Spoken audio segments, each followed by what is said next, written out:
It is an objective that is expected to achieve within a short term, usually less than a week, is called short term goals. वो objective जिसे हम एक week के अंदर अंदर हासिल करना चाहते हैं तो उनको हम शॉर्ट टर्म्स गोल में शुमार करते हैं। और लॉन्ग टर्म्स गोल में हम क्या करते हैं, it is an objective that is expected to believe over a longer time frame, usually over weeks or months।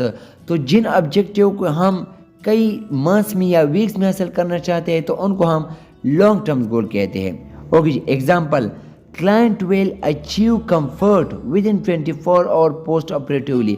तो पोस्ट ऑपरेटिवली का मतलब है कि आफ्टर ऑपरेशन और आफ्टर ट्रीटमेंट जब हम चाहते हैं कि क्लाइंट कंफर्ट महसूस करे विद इन 24 आवर, तो ये हमारे पास शॉर्ट टर्म्स गोल में आता है। शॉर्ट टर्म्स गोल का एक एग्जांपल है हमारे पास कि client will raise the right arm to shoulder height by Friday. तो यहाँ पर एग्जांपल है कि क्लाइंट ने एक ही विद इन अ वीक अपना राइट आर्म शोल्डर तक उठाना है। तो ये हमारे पास एक शॉर्ट टर्म्स गोल में है कि within a week. Long terms goal में हमारे पास एग्जांपल है कि client will adhere to the post operative activity restricted, कि आफ्टर ऑपरेशन और पोस्ट ऑपरेटिव एक्टिविटी सारे एक्टिविटी रिस्ट्रिक्ट करने होंगे बहुत से अरसे तक। और एग्जांपल हमारे पास ये भी है कि client will regain full use of the right arm in 6 week and for 1 month, कि क्लाइंट ने क्या करना है, full use of right arm करना है इन 6 वीक। तो आप लोग देख सकते हैं कि 6 वीक में 6 हफ्तों में क्लाइंट ने क्या करना है, full use of right arm, अपने राइट आर्म को फुल यूज़ करना है। तो ये हमारे पास लॉन्ग टर्म्स गोल्स में एक एग्जांपल यहाँ पर इन्होंने डिस्कस किया है। थर्ड नंबर पर आता है nursing intervention. What is nursing intervention? A nursing intervention is in any treatment that a nurse perform to improve the patient health. कोई भी ट्रीटमेंट जब नर्स इस्तेमाल करते हैं पेशेंट के हेल्थ को इम्प्रूव करने के लिए, तो इसको हम नर्सिंग इंटरवेंशन कहते हैं। और इस तरह भी सिंपल वर्ड में डिफाइन कर सकते हैं कि दीज आर द एक्शन, ये एक्शन है, रिस्पॉन्सेज है दैट अ नर्स परफॉर्म करता है to achieve the client goals, कि क्लाइंट के लिए जो भी गोल्स बनाए होते हैं उसको अचीव कर सके। तो इन एक्शन को हम नर्सिंग इंटरवेंशन कहते हैं। आगे हमारे पास है types of the nursing intervention. There are 3 main types of the nursing intervention. Number 1, independent nursing intervention are those activities that nurses are licensed to initiate on the basis of their knowledge and skill। independent nurse intervention में क्या होता है कि nurse independently काम करता है, independently action ले सकता है, क्योंकि उसके पास एक लाइसेंस और एक डिग्री होती है, तो इसलिए वो इंडिपेंडेंटली अपने नॉलेज के बेस पर एक्शन ले सकता है क्लाइंट की हेल्थ प्रमोशन के लिए। डिपेंडेंट इंटरवेंशन नाम से जाहिर होता है कि are activities carry out under the orders और supervision of the license physician. तो इसमें नर्स डिपेंड होता है सुपरविजन और एक फिजिशियन और डॉक्टर पर, जो भी वहाँ से प्रिस्क्रिप्शन दी जाती है तो उसको नर्स क्या करता है, एक्शन उसके बेस पर लेता है। तो इसलिए ये डिपेंड होता है फिजिशियन पर। लास्ट नंबर पर है collaborative interventions are the action the nurse carries out in collaboration with other health team members. तो इसमें एक नर्स क्या करता है, कोलैबोरेट करता है, एक दूसरे से हेल्प लेता है पेशेंट के हेल्थ प्रमोशन के लिए। तो इसमें एक नर्स एक दूसरे के साथ हेल्प करते हुए पेशेंट की हेल्थ के लिए एक्शन लेते हैं। तो इसमें हमारे पास कोलैबोरेटिव इंटरवेंशंस आते हैं। अभी हम पढ़ने वाले हैं नर्सिंग प्रोसेस के 4 स्टेप को, इम्प्लीमेंटेशन। प्लानिंग के बाद हमारे पास जो पेज आ रहा है एक्शन पेज, इसको हम कहते हैं इम्प्लीमेंटेशन। हमने जो भी गोल्स बनाए थे, प्लानिंग किए थे, अभी हमने इसको प्रैक्टिकली अप्लाई करना है। इस पेज को हम इम्प्लीमेंटेशन पेज कहते हैं। इन the nursing process the implementation is the action page in which the nurse perform the nursing interventions.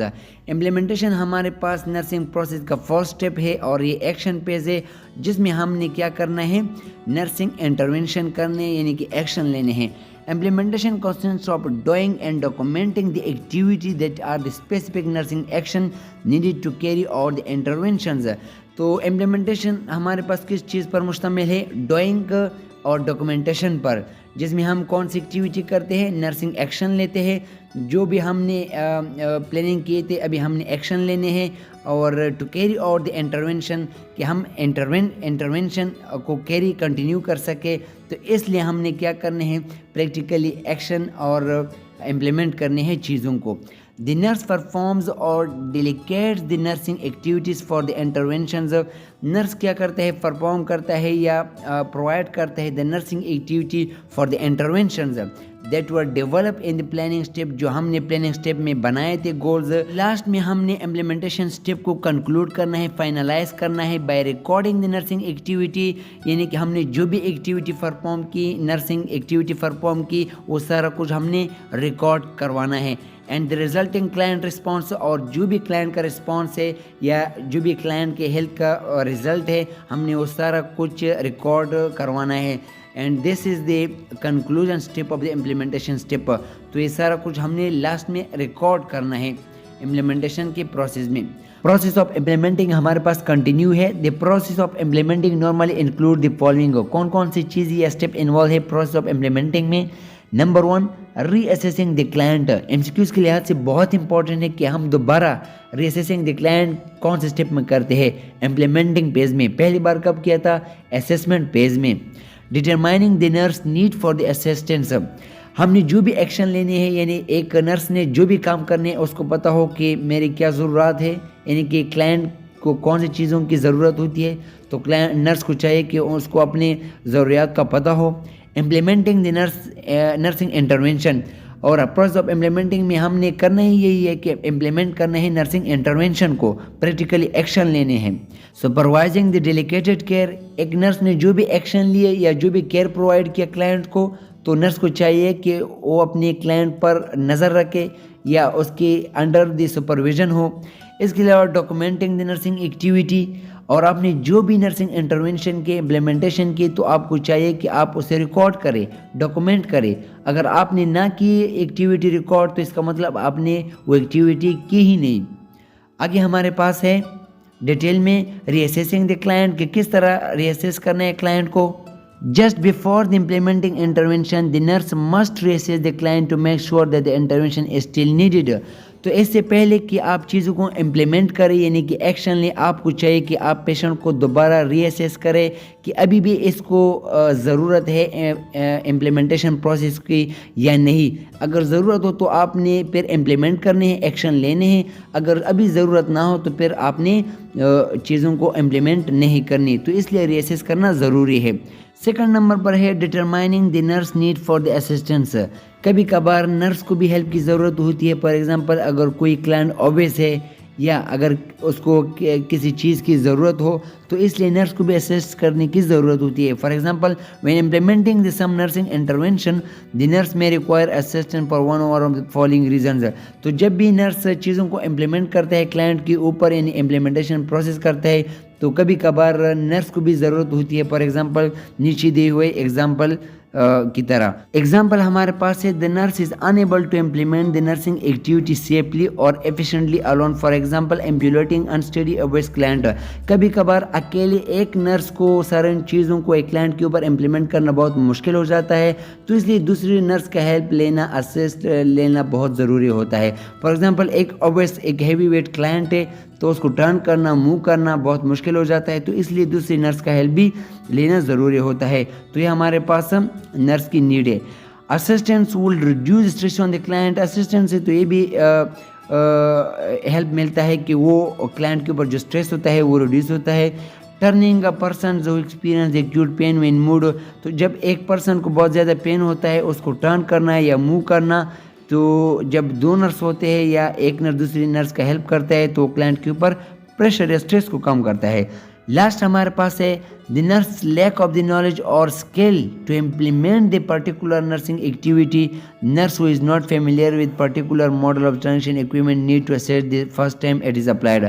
कभी कभार इस तरह भी हो सकता है कि एक नर्स को कभी कभार किसी चीज़ का पता ना हो या किसी इंस्ट्रूमेंट को यूज़ करने का तरीका ना जानता हो, तो उसको भी असिस्ट करना बहुत ज़रूरी होता है ताकि वो सही तरीके से चीज़ों को इम्प्लीमेंट करे क्लाइंट के ऊपर। तो इसलिए भी हेल्प की ज़रूरत पड़ सकती है। तो ये हमारे पास 3 एग्जाम्पल है कि किस तरह एक नर्स दूसरी नर्स को असिस्ट कर सकता है। थर्ड नंबर पर है implementing the nursing intervention. It is important to explain to the client that what intervention will be done.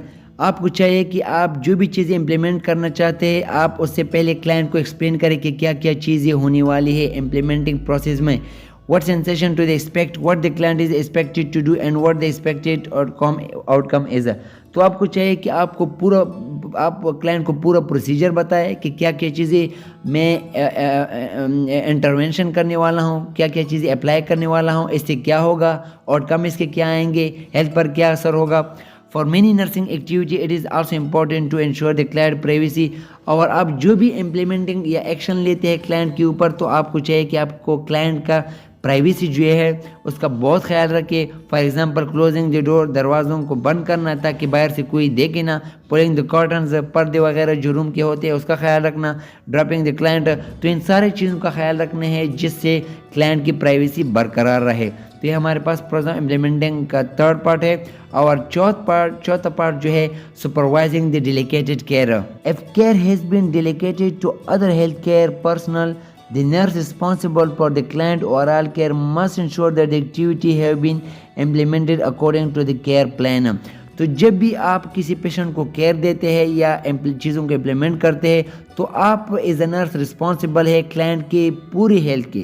यानी कि आपने जो भी एक्टिविटी करनी है, जो भी चीज़ें इम्प्लीमेंट करनी है, आपने according to the care plan, आपने जो भी प्लानिंग किया है या किसी ने या फिजिशियन ने जो भी केयर प्लान किया है उसके मुताबिक आपने सारे चीज़ों को अप्लाई करने हैं, इम्प्लीमेंट करने या इंटरवेंट करने हैं। Other care givers may be required to communicate their activity to the nurse by documenting them on the client records, reporting verbally or filling out a written form। और आप क्या कर सकते हैं कि आपको चाहिए कि आपने जो भी एक्टिविटी की, जो भी आपने काम किए, आप उसे क्लाइंट रिकॉर्ड, रिपोर्टिंग वर्बली और फिलिंग आउट रिटन फॉर्म की शक्ल में रिकॉर्ड कर सके। यानी कि ये एक्टिविटी जो कि ये नर्स के साथ रिलेटेड है, यानी कि ये नर्स ने परफॉर्म किए, तो सारी वो चीज़ें जो आपने परफॉर्म की आपने क्लाइंट रिकॉर्ड या रिपोर्टेड वर्बली या filling out in written form में आपने रिपोर्ट की हो, रिकॉर्ड की गई हो। The nurse will edit and response to any adverse finding और the client responses. This may involve modifying the nursing care plan. हमेशा नर्स की कोशिश होती है कि मैं क्लाइंट की प्रॉब्लम को सॉल्व कर सकूं या जो भी हेल्थ की अपोजिट चीज़ें जा रहे उसको कम कर सकूं। या इस तरह भी हो सकता है कि नर्सिंग केयर प्लान भी मॉडिफाई हो सकता है या चेंज हो सकता है according to the client condition. तो ये हमारे पास चौथा सुपरवाइजिंग डेलीकेटेड केयर पार्ट था। Nursing activity process of implementing का लास्ट स्टेप है, जिसमें क्या होता है कि after carrying out the nursing activities the nurse complete the implementing phase by recording the intervention and the client responses in the nursing progress notes. तो जो कुछ भी नर्स ने किया होता है, चाहे वो नर्सिंग इंटरवेंशन हो या एक्शन हो या एक्टिविटीज़ हो, तो सारा कुछ वो क्या करता है नर्सिंग प्रोग्रेस नोट पर रिकॉर्ड करता है। और इसके साथ साथ क्लाइंट के हेल्थ में क्या इम्प्रूवमेंट आया और प्रॉब्लम सॉल्व हुआ या नहीं वो भी साथ लिखता है। तो ये हमारे पास डॉक्यूमेंटिंग नर्सिंग एक्टिविटी इम्प्लीमेंटिंग का लास्ट स्टेप है, जिसमें सारा कुछ रिकॉर्ड किया जाता है। और इसके बाद हमारे पास आता है नर्सिंग प्रोसेस का लास्ट स्टेप। जी हाँ, एवॉल्यूशन। पहले हमने क्या किया, असेसमेंट किया, फिर हमने नर्सिंग डायग्नोसिस किया, फिर हमने प्लानिंग किया, उसके बाद हमने इम्प्लीमेंटेशन किया और आखिरी लास्ट स्टेप है एवॉल्यूशन। एवॉल्यूशन में क्या होता है, is a plan ongoing purposeful activity in which the nurse determines the client progress toward the achievement of the goals, outcomes and the effectiveness of the nursing care plan।